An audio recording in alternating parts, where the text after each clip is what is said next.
আজ সকাল থেকেই আকাশটা পরিষ্কার। আমি ঘুম থেকে উঠে চায়ের পেয়ালাটায় একটা চুমুক দেব, এমন সময় সত্যবতী এসে বলল, কি গো ঠাকুরপো, অনেক দিন তো হলো, তোমাদের কাছে তো সেই মতো একটা ভালো কেসও এলো না দেখছি।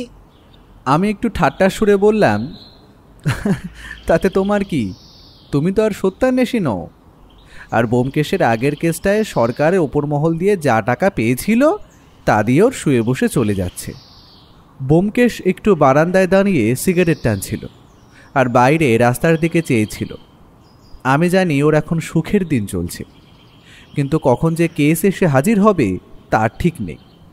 আমাদের কথা বোধ করি শুনতে পেয়েছিল, তাই ভিতরে এসে বলল, আমার কেস নেই তাতে আমার কোনো ভ্রুক্ষেপ নেই।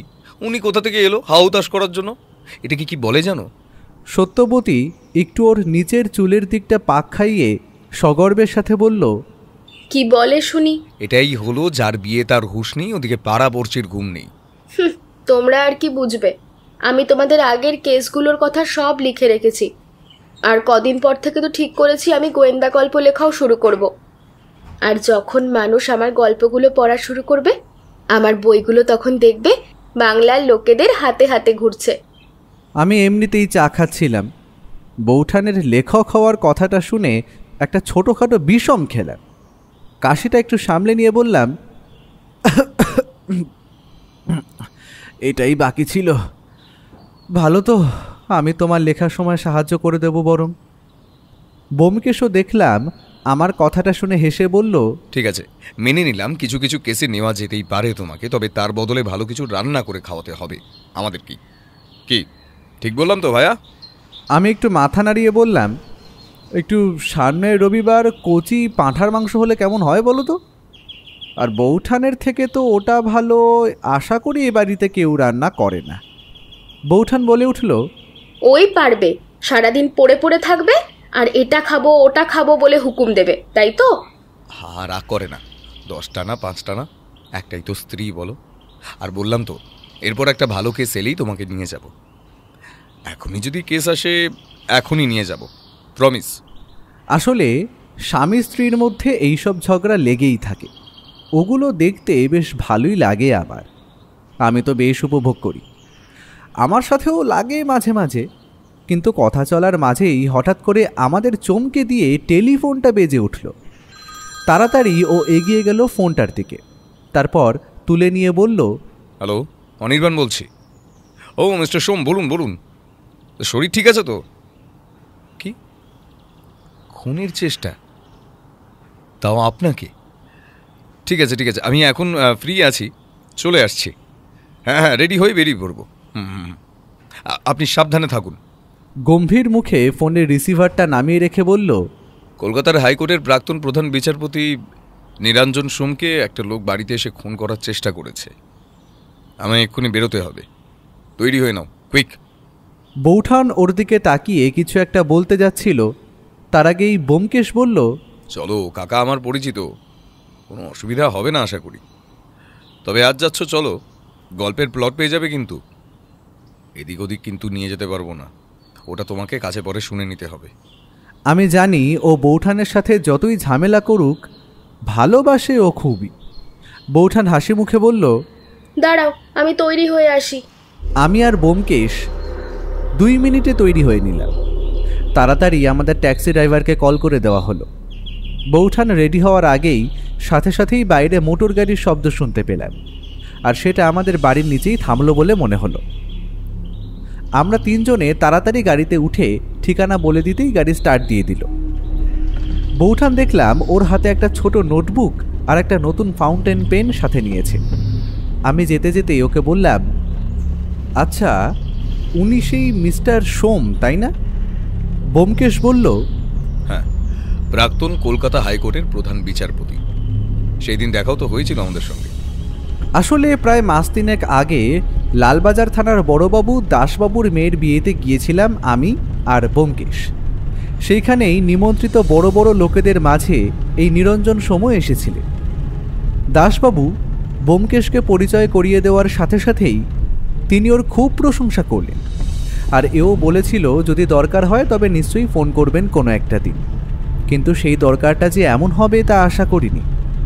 উনি ভদ্রলোক এত বছর কোর্টের প্রধান বিচারপতি হিসেবে কাজ করেছেন, কিন্তু শেষ বয়সে এসে এই পুরনো একটা বাগান বাড়ি কিনে কলকাতা শহরে একা থাকতেন নিরিবিলিতে। তাহলে ওনাকে কেউ খুন করতে চাইবেই বা কেন? এটাই তো বড় প্রশ্ন। দাঁড়াও, একটু ধৈর্য ধরো, ওখানে গেলেই তো জানতে পারবে। গাড়িতে আর তেমন কিছু কথা হয়নি। বাড়িটা বেশ দূরে, উত্তর কলকাতার পুরনো রাস্তার পাশে নিরিবিলি একটা বাগান বাড়ি। পৌঁছলাম তখন প্রায় বেলা 12টা। গাড়ি থেকে নেমেই দেখলাম এ তো আমাদের চেনা পরিচিত জিপ দাঁড়িয়ে আছে বাইরে।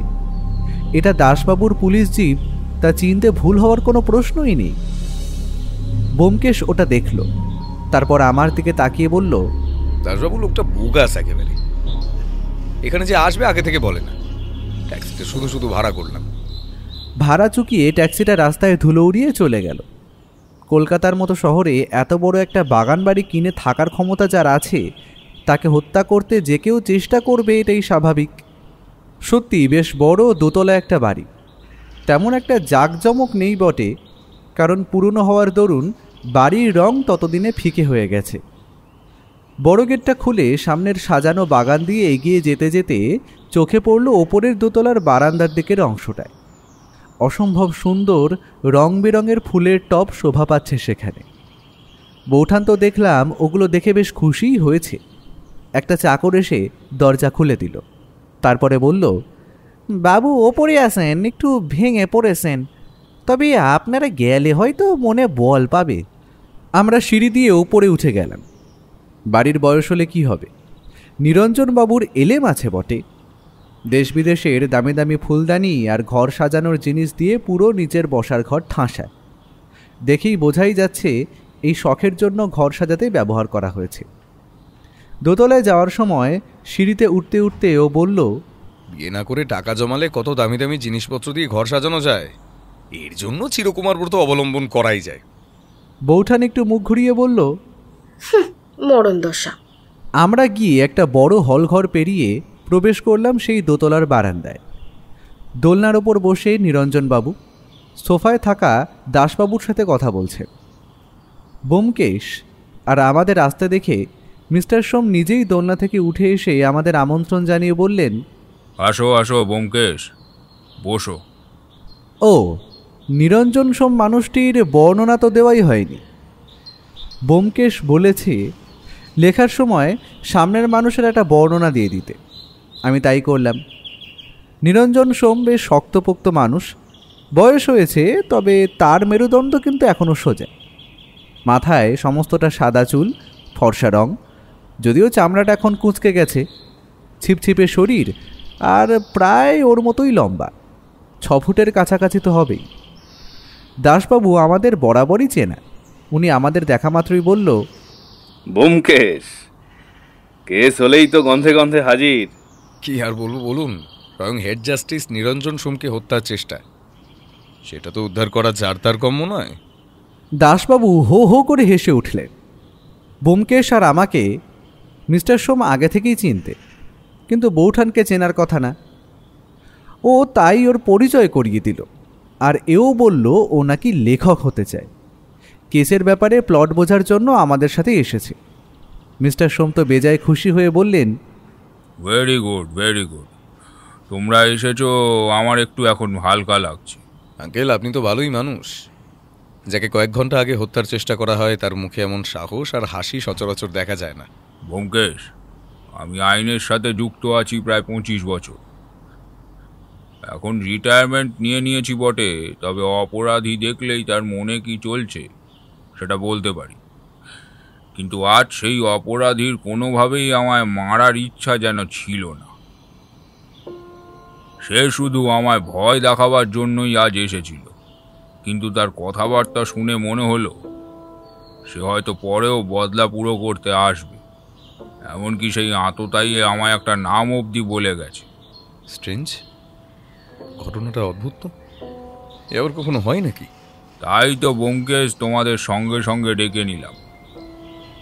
হয়তো পরেও আমার ওপর হামলা হতে পারে বা খুন করার চেষ্টা হতে পারে। আপনি একটা কাজ করুন, সেই লোকটা আসা থেকে পরপর কি হয়েছে সবটা আমাদের খুলে বলুন। আমি সবটা শুনে তবে নিজের সিদ্ধান্তে আসতে পারবো।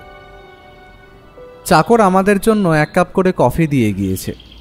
সেটা তুলে একটা চুমুক দিয়ে নিরঞ্জনবাবু বলা শুরু করলেন। আজও রোজ সকালের মতো ঘুম থেকে উঠে আমি নিজের এই বারান্দায় এসে বসি, আর দেখতেই পাচ্ছ বারান্দার সাজানো ফুল গাছগুলো একদিকে আর অপরদিকে দোলনাটা। সে যাই হোক, রোজ সকাল সকাল ফুল গাছগুলোতে জল দিই, আজও দিচ্ছিলাম নিজের মতো। তারপর একটু চুপচাপ বসলাম দোলনাটায়। আমার কাজের একটাই চাকর দেখেছ, নাম বিশু, অত্যন্ত বিশ্বস্ত, আর আমার সাথে রয়েছে প্রায় 12 বছরেরও বেশি। বিশুকে ফর্দ করে দিলাম দুপুরে খাওয়ার জন্য বাজার আনতে। ও বাজারে বেরিয়ে গেল স্পষ্ট মনে পড়ে। তারপর চুপচাপ বসেছিলাম। পেছনে আমার রেডিওটা বাজছিল, গান ভেসে আসছিল কানে তখন, তাই হয়তো শব্দটা ঠাউর করতে পারিনি। ব্যালকনিতে যে একটা লোক এসে দাঁড়িয়েছে তা খেয়ালই করতে পারিনি। পাশের ওই বড় আম গাছটা দেখেছ, ওই গাছের একটা ডাল বেয়েই লোকটা এসেছে আশা করা যায়। আমি অপর দিকে চেয়ে, লোকটা নিঃশব্দে আমার কাছে এলো। তারপর হঠাৎ করেই আমার চমকে দিয়ে আমার সামনে এসে দাঁড়ালো। লোকটার চেহারা সাধারণ ভেতো বাঙালির মতো গড়নের, কিন্তু তার মুখে একটা কালো রঙের বড় মাস্ক পরা, আর মাথা আপাদমস্তক টুপিতে ঢাকা, তাই তার মুখ দেখার প্রশ্নই হয় না। এমনিতেই আমার বয়স হয়েছে, বাড়ি দিয়ে বেরোতে পারি না। আচমকা লোকটা আমার সামনে এসে অদ্ভুত এক খ্যানখ্যানে গলায় বলল, না, উঠতে হবে না। আপনি আপনি আমায় চিনবেন না, তবে তবে আপনাকে কিছু পুরনো স্মৃতি মনে করাতে চাই। আমি তো তাজ্জব বনে গেলাম। তারপর জোর দিয়ে বলে উঠলাম, এসব হচ্ছেটা কি? আমার সাথে রসিকতা করছো? তুমি জানো আমি কে? সে আমার কথাটা যেন শুনতেই পেল না। তারপর অদ্ভুত এক প্রশ্ন করে বসল।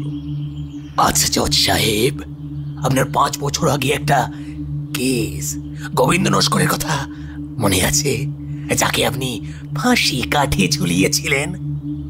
জীবনে এত কেস দেখেছি, তাই মনে না থাকারই কথা, কিন্তু এইটা মনে ছিল।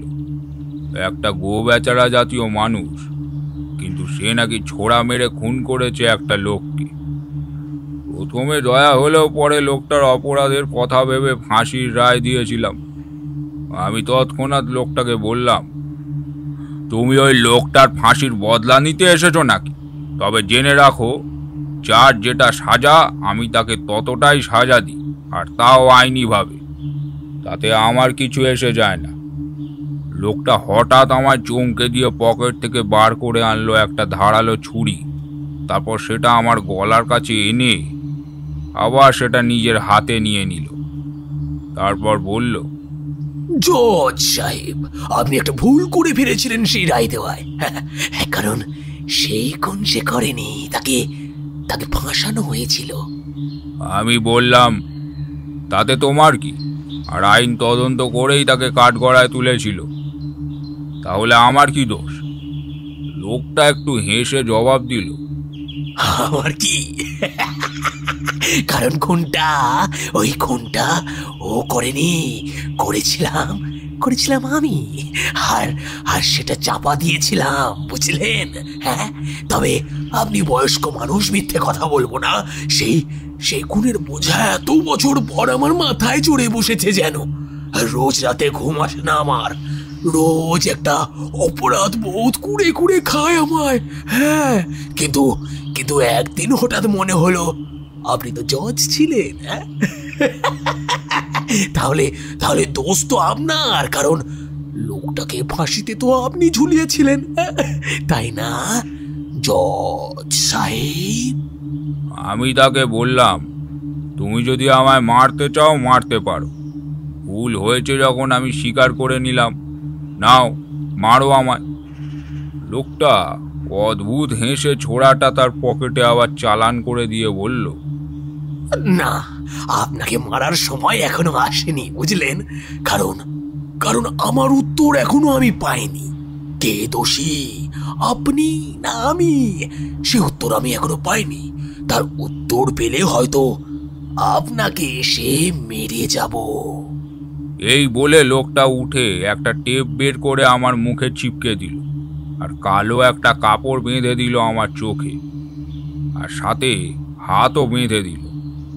আমার শরীরের যা অবস্থা, আমি জানি ওর সাথে গায়ের জোরে পেরে উঠব না। আর যার পকেটে ধারালো ছোড়া, তাতে আবার মাথায় সামান্য ছিটগ্রস্ত, কোনো জোর জবরদস্তি করিনি। লোকটা যেভাবে এসেছিল চলে গেল ঠিক সেভাবেই। কিছুক্ষণ পর চাকর বিশু এসে আমায় এই অবস্থায় দেখে সব খুলে দেয়। তারপর তোমায় আর দাসবাবুকে কল করি আমি। এই হলো সব ব্যাপার। দাসবাবু সবটা শুনে বললেন, এ তো পাগলের কাজ মনে হচ্ছে।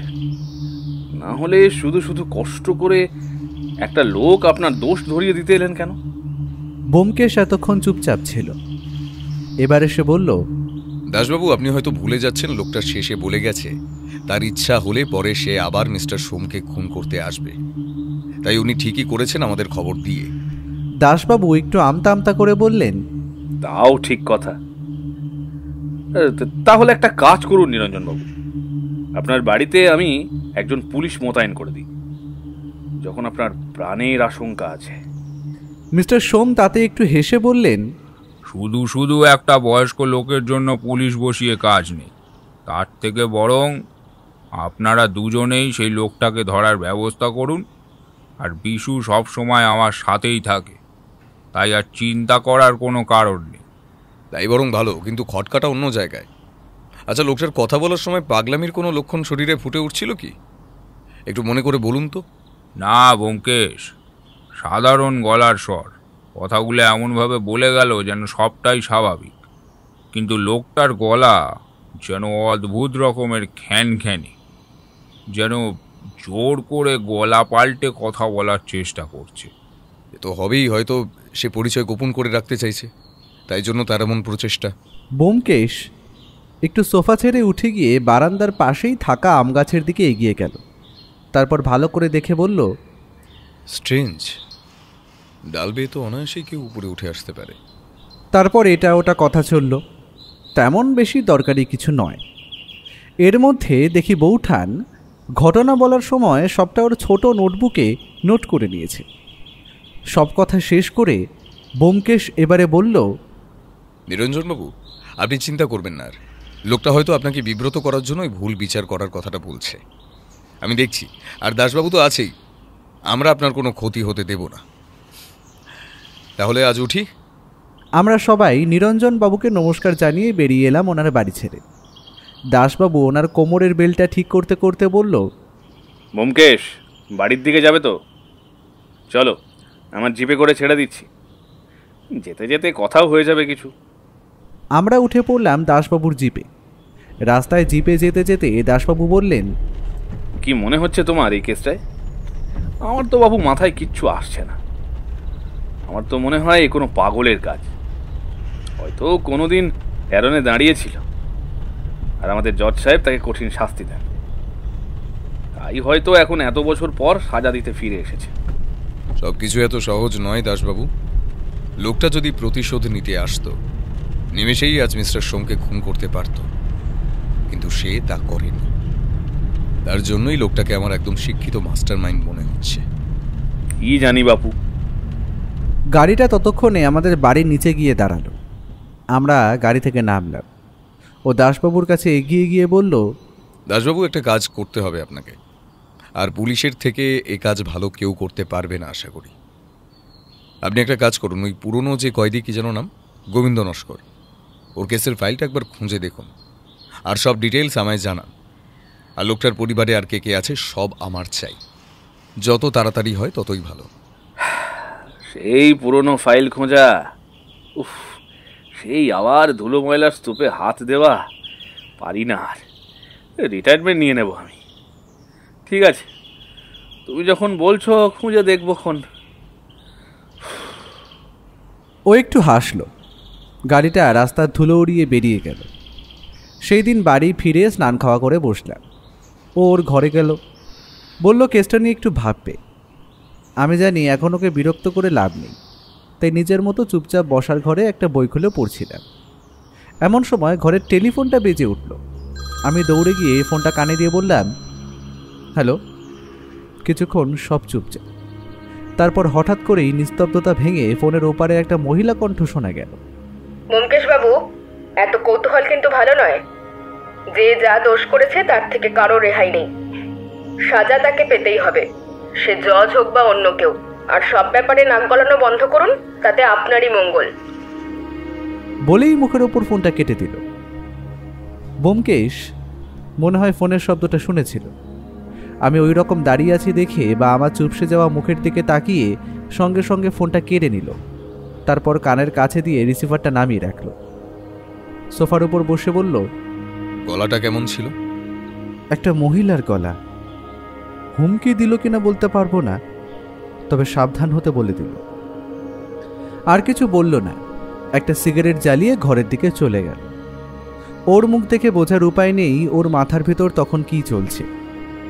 সারাদিন তেমন একটা কিছু ঘটেনি, কিন্তু রাতের বেলা হঠাৎ করেই দাসবাবু ফোন করেছিলেন। ফোন স্পিকারেই ছিল। তিনি বললেন, হ্যালো ব্যোমকেশ, তুমি যে ওই গোবিন্দ নস্করের খোঁজ নিতে বলেছিলে, বহু কষ্টে খুঁজে পেলাম ওই ফাইলটা। এই লোকটা নাকি একটু মাথায় চিরগ্রস্ত ছিল, আর মানসিক দিকও ঠিক ছিল না। হঠাৎ করেই একদিন কি হলো কেউ জানে না, লোকটা তার প্রতিবেশীকে ছুরি দিয়ে কুপিয়ে হত্যা করে। আর তারপর সেই হত্যার কাণ্ড প্রতিবেশীর স্ত্রী দেখতে পায়। সঙ্গে সঙ্গে পুলিশ আসে, আদালতে মহিলাই বয়ান দেয় সেই খুন করেছে তার স্বামীকে। ব্যাস, তারপরেই মৃত্যুদণ্ড। আর তার বিচার করেছিলেন আমাদের নিরঞ্জন বাবু। এই হলো পুরো ঘটনাটা। আর সব থেকে আশ্চর্যের একটা কথা বলি ব্যোমকেশ, তুমি আমায় ওর ফ্যামিলি ডিটেলস চেয়েছিলে না? ওটা খুঁজতে গিয়ে একটা ইন্টারেস্টিং জিনিস খুঁজে পাই। লোকটার একজন নিজস্ব দাদাও আছে, যার নাম সুবিমল নস্কর। আর সেই শহর কলকাতাতেই আছে। কিন্তু আশ্চর্যের বিষয়, সেই লোকটার পেছনে পুলিশ খোঁজ খবর নিয়ে জানতে পারে ওই প্রতিবেশী স্ত্রী, যার স্বামীকে লোকটার ভাই খুন করে। সুবিমল নস্করের সাথে নাকি মহিলার কিছু অবৈধ সম্পর্ক আছে। আর ব্যাপারটা বেশ মাখো মাখো, বুঝলেন? ওই যা হয় আর কি। ব্যাস, এখনকার মতো এইটুকু ইনফরমেশন দিতে পারলাম। আর সেই সুবিমলের বাড়ির ঠিকানাটা দিচ্ছি, নোট করে নিন। আমি কথা শুনতে শুনতে নোট করে নিলাম ঠিকানাটা। এবার টেলিফোনে রিসিভারটা রেখে দিল। রাতে আমি একটু লেখার কাজ করে ঘুমোতে ঘুমোতে দেরি হয়ে গেছিল। সকালে ওর ধাক্কায় যখন ঘুম ভাঙল তখন প্রায় 9টা বাজে। ওঠো বন্ধু ওঠো, যেন কুম্ভকর্ণের নাতি। রাতে কি যে করো বাবা জানি না। চা খেয়ে তৈরি হয়ে নাও তাড়াতাড়ি, না হলে আমি চললাম একা। সুবিমল বাবু লোকটার বাড়ি। সঙ্গে সঙ্গে তরাক করে লাফিয়ে উঠলাম আমি। চাটা খেয়ে ফ্রেশ হয়ে যখন রেডি তখন প্রায় 10টা। আমি আরও তাড়াতাড়ি তৈরি হয়ে নিলাম। আজ হলো আবার রবিবার, তাই ছুটির দিন গেলে লোকটাকে আজকে বাড়িতে পাওয়া যাবে আশা করি। ট্যাক্সি নিয়ে যখন বেরোলাম হালকা রোদ্দুর উঠেছে আকাশে। কলকাতার রাস্তা, আজ রবিবার বলে ভিড় আর জ্যাম অনেক কম, তাই খুব তাড়াতাড়ি পৌঁছে গেলাম গন্তব্যে। বেশ বড় ধরনের আধুনিক দোতলা বাড়িটা। বাইরে বেল দিতেই দরজাটা খুলে দিল একটা চাকর। কাকে চাই বাবু? আমরা সুবিমল বাবুর সঙ্গে কিছু কথা বলতে এসেছি। ওনাকে বলুন মিস্টার বক্সি এসেছেন। আমাদের ওপরে গিয়ে বসতে বলে দরজা বন্ধ করে দিলেন তিনি। আমরা সিঁড়ি বেয়ে ওপরে উঠে গেলাম বড় ধরনের একটা প্যাসেজ হয়ে বসবার ঘরে। ঘরটা বেশ দামি জিনিসপত্র দিয়ে সাজানো। কিছুক্ষণের মধ্যে চাকরটা 2 কাপ চা এনে আমাদের সামনে রেখে বললেন, বাবু, স্টাডি রুমে আছেন উনি, চাটা খান, আমি গিয়ে খবর দিচ্ছি যে আপনারা আইছেন। তারপর ও একটা পড়ার বই আর আলমারিটার দিকে এগিয়ে গিয়ে কিছু একটা দেখছিল। যেটাকে খুঁটিয়ে দেখছিল সেটা নিচের কাঁচে ঘেরা তাকের ওপর রাখা একটা ফাইল। ও ওইখানেই দাঁড়িয়ে দেখছিল ভেতরটা। এমন সময় ঘরে প্রবেশ করলো মিস্টার সুবিমল নস্কর। ওকে দেখে ও বলল, একই আপনারা হঠাৎ বলেনি কমনেই আমার বাড়িতে কি করছেন? ও এবার ওর প্রাইভেট ইনভেস্টিগেটর কার্ডটা এগিয়ে দিতেই লোকটার মুখটা দেখলাম শুকিয়ে গেল। ও আমার পরিচয় করিয়ে দিয়ে বলল, সুবিমল বাবু, আপনার কাছে আমাদের কিছু প্রশ্নের উত্তর জানার আছে, তাই যদি একটু সময় দিতেন খুবই ভালো হতো। আর এটা পুরোটাই আপনার ভাইয়ের সম্বন্ধে। ভাইয়ের কথা শোনা মাত্র দেখলাম লোকটা তেলে বেগুনে জ্বলে উঠল। ভাই, আমার কোনো ভাই নেই। যে একটা খুনি সে আমার ভাই হতেই পারে না। আপনারা তো পুলিশের লোক নন, তবে আপনাকে আমার এইসব প্রশ্নের উত্তর দেওয়ার কোনো প্রয়োজন বোধ করি না। লোকটার দেখলাম মেজাজ সব সময় তুঙ্গে থাকে, ছোটোখাটো রোগা শরীর আর মাথায় ব্যাগ ব্রাশ করে আঁচড়ানো চুল। একদম ভেতো বাঙালির মতো চেহারায় যে এত রাগ থাকে তা কি করে জানি না। ও আর বসলো না, কারণ সামনের মানুষটির যদি ইচ্ছে না থাকে তার দিয়ে কিছু বেরোবে না। খালি নমস্কার জানিয়ে বলল, শুনুন সুবিমলবাবু, আপনি আমায় বললেন না ঠিক আছে, তবে পুলিশ নিজের উত্তর কিভাবে বার করে নিতে হয় সবটাই জানে। ঠিক আছে, উঠি আজ, আপনার অনেকটা সময় নষ্ট করে দিলাম। লোকটা দেখলাম হন হন করে পাশের ঘরে চলে গেল। আমরাও বাড়ি থেকে বেরিয়ে পড়লাম। রাস্তায় নেমে আমি ওকে প্রশ্ন করলাম, তুমি ছেড়ে দিলে যে? ওনার কথা শুনে তো মনে হলো কোনো জ্বলন্ত আগ্নেয়গিরির থেকে কম কিছু নয়। আমার কথায় যেন কোনো ভ্রুক্ষেপই করলো না, শুধু বলল, চলো, কাছেই ডক্টর মজুমদারের কেবিন। কলকাতার নাম করা মানসিক রোগের চিকিৎসা করা একজন ডাক্তার। ওনার দর্শনটা একটিবার করে আসি, বুঝলে? ওর মুখে একটা হাসি লেগে রয়েছে, তার মানেও কিছু একটা সূত্র খুঁজে পেয়েছে, আর সেই সূত্র ধরে হাঁটলে এই কেসের কিনারা সে করতে পারবে। আমি বললাম, তা এখন এই ডাক্তারের ক্লিনিক কি খোলা থাকবে? আজ তো রবিবার। একটু হেসেও বলল, চলো না, গিয়ে দেখাই যাক। আমি আর ও হেঁটেই পৌঁছে গেলাম সেই ক্লিনিকে। 4 তলার একটা কেবিনে বসেন ডক্টর মজুমদার, আর ক্লিনিকে গোটা চারেক রোগীও ছিল। দুপুরবেলা বলে হয়তো রোগীর ভিড় একটু কম। রোগীর ভিড় হালকা হয়ে যাওয়ায় আমরা ভেতরে প্রবেশ করলাম। হাত জোর করে প্রণাম জানিয়ে ও বলল, ভেতরে আসতে পারি? ডাক্তারবাবু বোধ করি সব রুগী শেষ করে মনে করে সব কিছু গুছিয়ে রাখছিলেন, সেই রকমভাবেই বলে উঠলেন, ইয়েস, কাম ইন। আপনাদের অ্যাপয়েন্টমেন্ট ছিল বলে তো মনে হচ্ছে না। বসুন বসুন। সামনের দুটো সিট দেখিয়ে দেওয়ায় আমরা সেইখানেই বসলাম। ওর কার্ডটা এগিয়ে দিতেই উনি বললেন, ও মাই গড, আপনিই তো সেই সুনামধন্য গোয়েন্দা। বলুন বলুন, how may I help you? আর কিছু নেবেন, চা বা কফি? ও একটু হেসে বলল, আরে না না, এই দুপুরে ওইসব কিছু লাগবে না। আমার খালি একটা ইনফরমেশন চাই, ওটা পেলেই একটা মানুষের প্রাণ বাঁচাতে পারে ডক্টর মজুমদার। উনি একটু উত্তেজিত হয়ে বললেন, অবশ্যই অবশ্যই, বলুন কি জানতে চান। ও সোজাসুজি কথাটা বলে দিল। আচ্ছা ডক্টর মজুমদার, সুবিমল নস্কর এই নামের কোনো লোকের কি আপনি এর মধ্যে চিকিৎসা করেছেন? মানে খুবই রিসেন্ট ওনার ব্যাপারে একটু জানতে চাই। ডক্টর মজুমদার একটু ভেবে বললেন, মনে থাকার কথা না, কিন্তু কেসটা অদ্ভুত জানেন। লোকটা বোধহয় কম বয়সে কিছু একটা বড় অন্যায় করেছে, আর সেটা এত বছর পরেও ওই অন্যায়ের অপরাধ বোধ জাগিয়ে তুলেছে। তাই নাকি রাতে ঘুমাতে পারে না তিনি। এই ধরনের কেস আসে মাঝে মাঝে আমাদের কাছে, কিন্তু এনার ব্যাপারটা আলাদা। উনি ভুল করেছেন সেটা যেন বলতে চান না, লুকিয়ে যেতে চান, আর হঠাৎ করেই রেগে যায়। এটাই একটা রোগের সিমটম।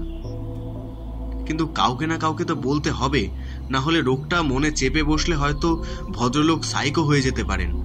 এতটা প্রভাব বিস্তার করেছে সেটা। ও সি। তবে আরেকটা কথা বলুন তো, লোকটার সঙ্গে কি কেউ এসেছিল নাকি নিয়ে আপনার কাছে? ওটা বোধ করি ওনার স্ত্রী নন, তবে সম্পর্ক কিছু আছে তা বোঝা গেল। ঠিক আছে ডক্টর মজুমদার, আপনার অনেকটা সময় নষ্ট করলাম, অসংখ্য ধন্যবাদ। আমার যা জানার তা জানা হয়ে গেছে। আজ তাহলে উঠি। ভবিষ্যতে যদি কোনোদিন দরকার লাগে আমায় জানাতে ভুলবেন না কিন্তু। কার্ডটা আপনার কাছেই রইল।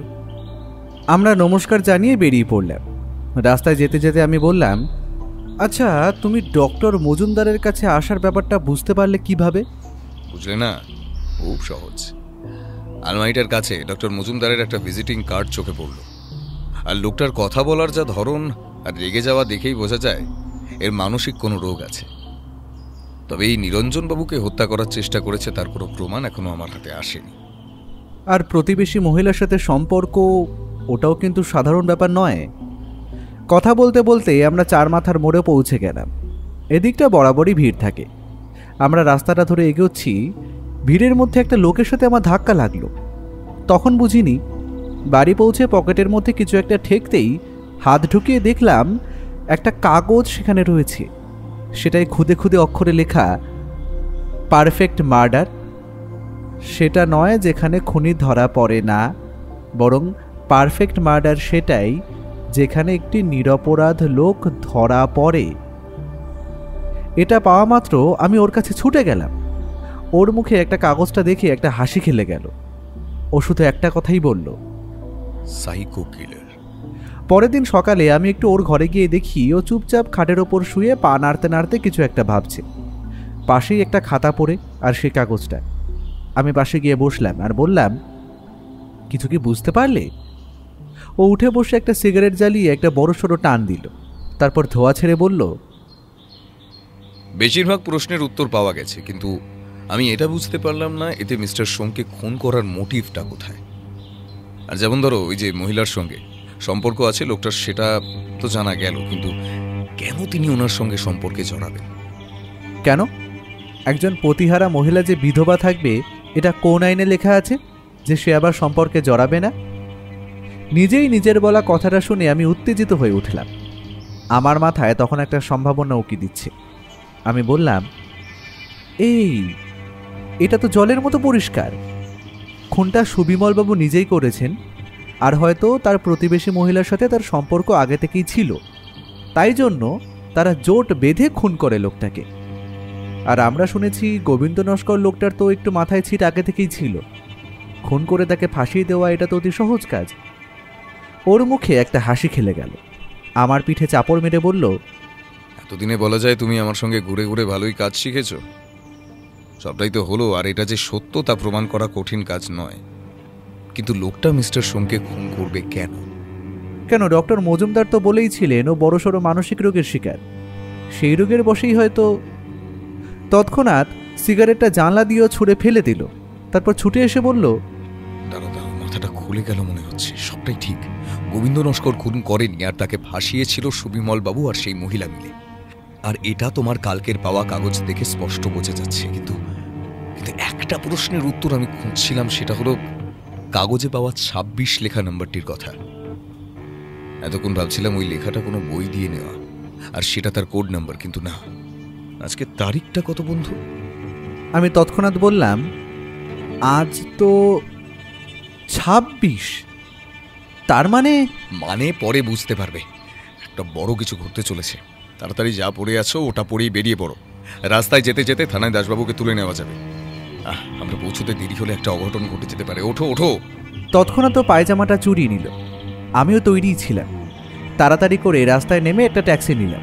ও ঠিকানাটা বলে দিয়ে বলল, যত তাড়াতাড়ি পারবে চালাও, থানা চলো, তারপর এই ঠিকানায়, কুইক। ওর কথা শুনে হয়তো ড্রাইভারটাও রহস্যের গন্ধ পেয়েছে। রাস্তায় গাড়ি ছুটিয়ে দিল সে। সময় মতো তাড়াতাড়ি করে দাসবাবুকে তুলে নেওয়া হলো। দাসবাবু ওর কয়েকজন পুলিশকে জিপ নিয়ে আমাদের পেছনে আসতে বলে দিল। আমার মাথায় ঢুকছে না হচ্ছেটা কি। এখন এটা যেন যা ঘটছে সবটাই রঙ্গমঞ্চ, আর ও তার হিরো, সবটাই সে জানে। দাসবাবু শুধু বললেন, ব্যোমকেশ, এত তাড়াতাড়ি কেন বুঝতে পারলাম না? আজকে কিছু হতে চলেছে। মিস্টার সোমের কি প্রাণের ভয় আছে? ও মাথা নাড়িয়ে উঁচু গলায় বলল, সুবিমল নস্কর লোকটা পুরো সাইকো, আর সে মিস্টার সোমকে খুন করতে যায়নি আজ, কারণ ওর মানসিক রোগটা এমন, ওর অপরাধবোধ ওকে গিলে খাচ্ছে। তাই ভাইয়ের উপর দোষ চাপানোর আগেও উনি সেই খুনটা করেছিলেন, আর সেটা তিনি জজ সাহেবের সামনে খুলে বলতে চায়, আর তার প্রায়শ্চিত্ত করতে চায়। আর মিস্টার সোম? না, মিস্টার সোমকেও ও কোনো ক্ষতি করবে না, এটা আমি 100% নিশ্চিত। আমার ভয়টা অন্য জায়গায়। তাড়াতাড়ি চলো ড্রাইভার, না হলে একটা অঘটন ঘটে যাবে। ড্রাইভার ঠিক গাড়ি চালাচ্ছে না প্লেন চালাচ্ছে সেটা আমি জানি না, কিন্তু ওর গাড়ি চালানোর হাত যে কতটা দক্ষ আজ তা বোঝা গেল। ঠিক 8 মিনিটের মধ্যে 20 মিনিটের রাস্তা প্রায় গতি 60-এর নিচে নামতে না দিয়ে সে আমাদের পৌঁছে দিয়েছে। গাড়ির দরজা খুলে নামতে যাব, জজ সাহেবের বাড়ির বারান্দা থেকে পরপর 2টো বন্দুকগুলির শব্দ হলো। ও যতটা জোরে হয় দৌড়ে গেল সিঁড়ি বেয়ে। আমি আর দাসবাবু ওর পেছন পেছন বসার ঘর পেরিয়ে প্রবেশ করলাম বারান্দায়। কিন্তু সেইখানে যা দৃশ্য দেখলাম তাতে আমার চোখে বিশ্বাস করতে পারছিলাম না।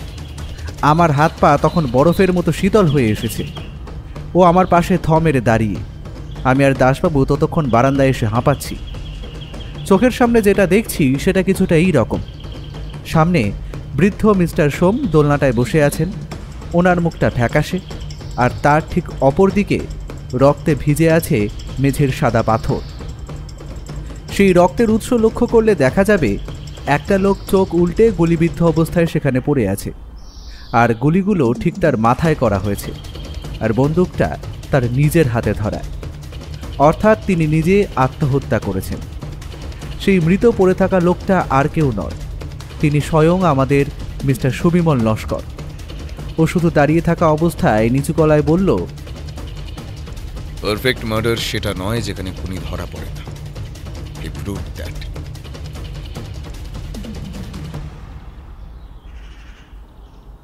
আমরা তাড়াতাড়ি ধরাধরি করে মিস্টার সোমকে তুলে ধরি। তিনি একটু অপ্রকৃতিস্থ অবস্থায় ছিলেন।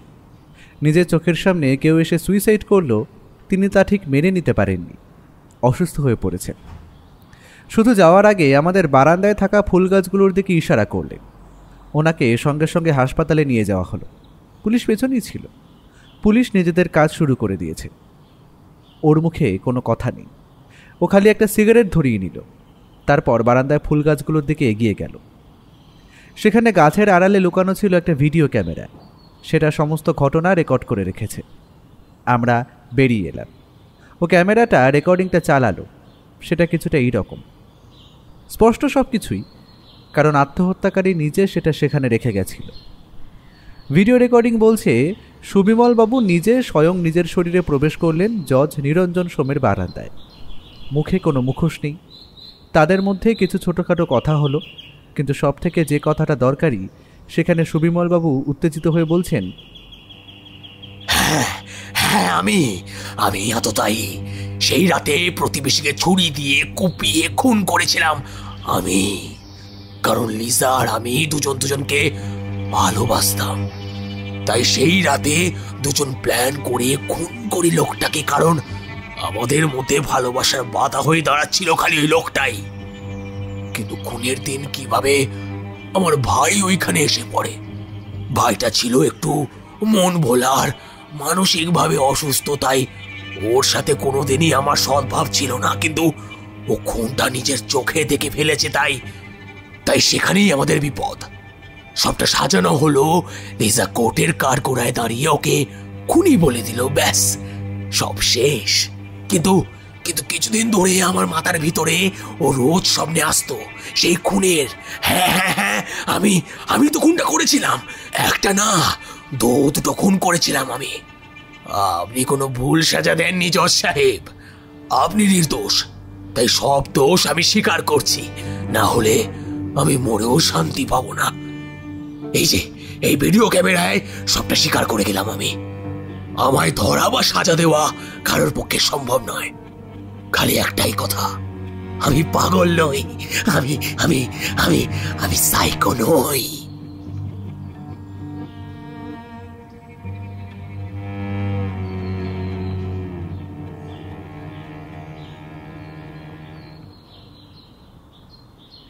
চিৎকার করে কথাগুলো বলতে বলতে লোকটা হঠাৎ তার হাত থেকে বার করে আনলো পিস্তলটা। পরপর দুটো গুলি চালিয়ে দিল নিজের মাথায়, সেটা থেকে। ব্যাস সব শেষ।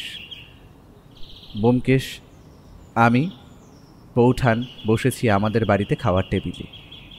বৌঠান বলল, তাড়াহুড়ো করে আমাকে তো এই কেসটার সাথেই নিলে না। এবার কিন্তু পরে কি হলো সেটা আমায় সব খুলে বলতে হবে তোমাদের।